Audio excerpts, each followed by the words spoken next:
Pasangan suami istri artis, Ali Syakib, 34, dan Margin Winaya, 21, menikah pada tanggal 6 Februari tahun 2021. Setahun menikah, mereka berdua kini telah menjadi orang tua. Putri mereka bernama Guzelim Araceli Ali Syakib dipuji berparas cantik, perpaduan wajah orang tuanya.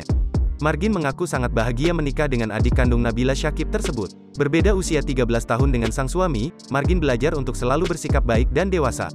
Berikut ucapan syukur Margin yang dibagikan melalui Instagramnya. Gak kerasa ya ternyata umur pernikahan kita udah 1 tahun, baru seumur jagung sih tapi insya Allah bisa jadi jodoh dunia dan akhirat amin. Makasih ya selalu ajarin aku dalam semua hal kebaikan. Buat selalu baik sama orang walaupun kita BLM tentu dapat kebaikan itu. Selalu nasihatin aku kalau ada orang jahat jangan pernah dibales jahat, dan selalu ngingetin aku untuk gak pernah berhenti bersyukur.